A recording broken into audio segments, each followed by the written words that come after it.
Welcome back to PhilosoFriday. Today, the difference between art and craft.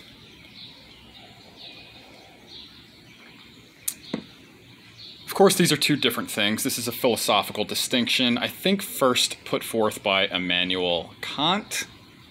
But often these words are lumped into one common phrase, arts and crafts, denoting one of my least favorite activities as a child because I'm not very handy.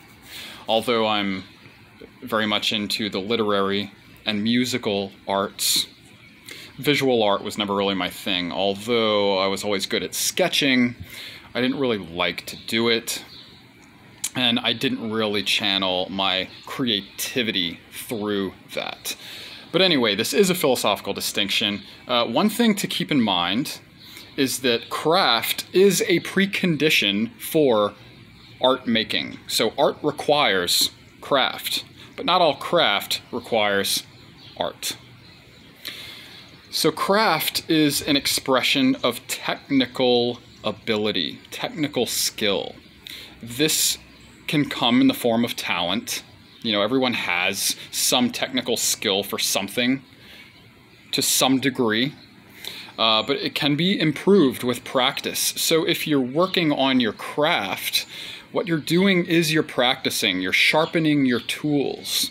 And ultimately, the sharper your tools are and the more tools you have available to you, the more channels through which you can express your creative abilities. Art brings technical ability together with creative proclivity, right? So, not all craftspeople are creative, artistic, you know?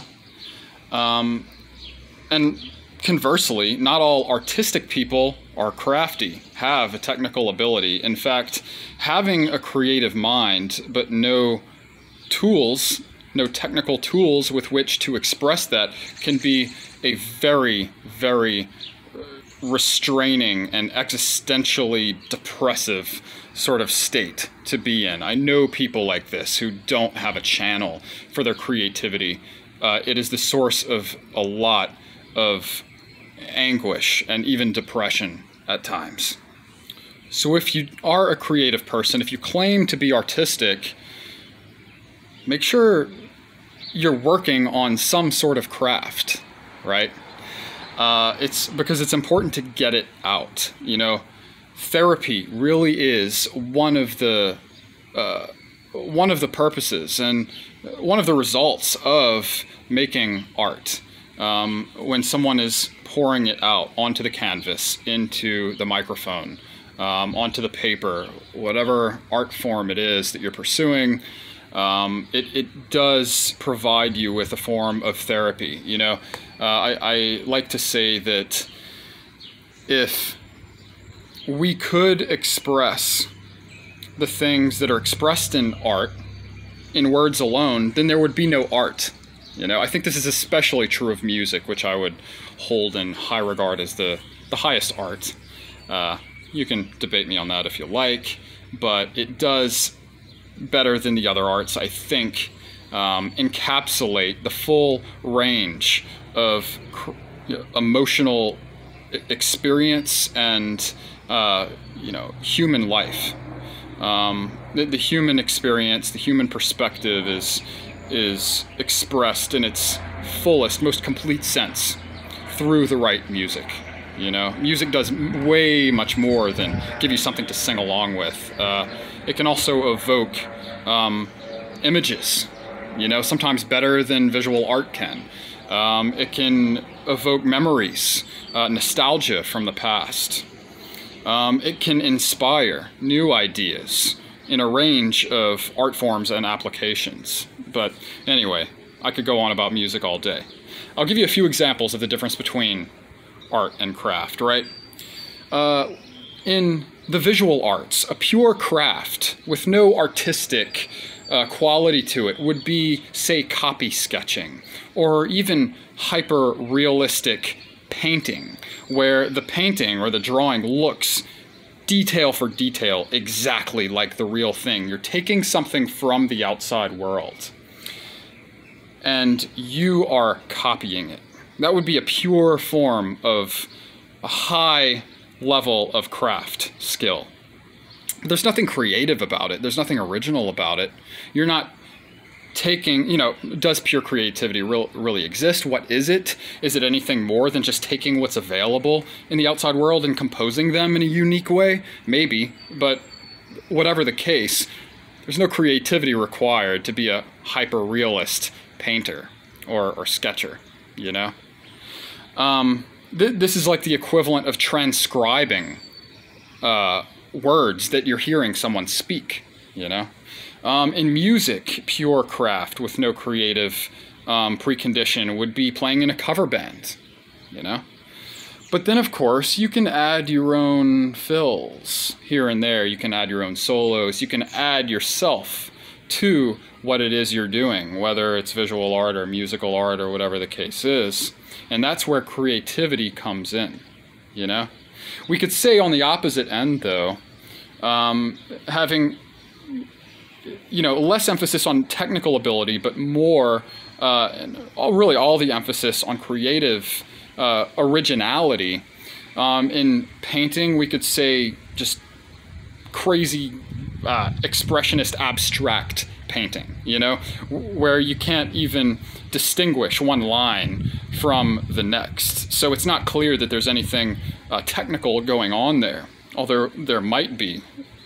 Lots of things come into play to determine whether or not that's the case, but certainly it's original, a hyper abstract painting that doesn't really represent anything that we can pinpoint. It's certainly original, it's certainly creative in a raw sense, but is it art?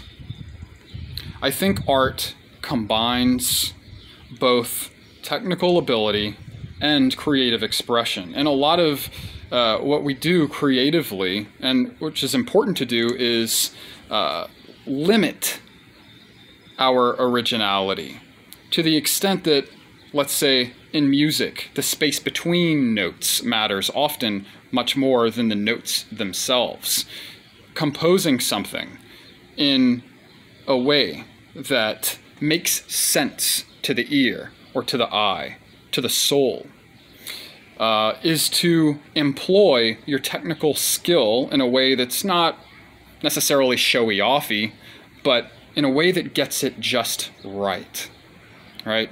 I think that's what good composition is, regardless of the art form, is that you express your technical talent as a means of speaking in a sensible way those things that you could not express more clearly otherwise, right?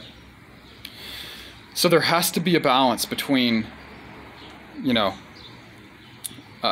craft and creativity, and in that pocket exists art, or good art, because arguably it's not that good if you place too much emphasis on the technical end and just show off your technical ability, leaving nothing else to be desired. On the other end, it has to make sense. Pure creativity with no structure, no, obvious technical talent underlying that as a basis is just chaos, It's an expression of maybe impulsive, chaotic emotion. And don't get me wrong, one extreme or the other can be beautiful, but there is more beauty when there is symmetry applied to it. So that structure matters. It takes into consideration both technical ability and creative expression and emotive expression, but that it makes sense, We like to say in philosophy that there's a peculiar aesthetic emotion that's different from other emotions that we feel whenever something strikes us as true in an artistic sense. that it makes sense, that we can understand it without being able to really explain it, but that we feel it. We understand it in our heart, in our mind, and in our soul. And it transcends logical, linguistic explanation. So anyway, that's my explanation of the difference between art and craft. Really, the difference between craft and raw creativity, and how art fits in that sweet spot in the middle. Hope you enjoyed this. See you in the next one, guys. Cheers.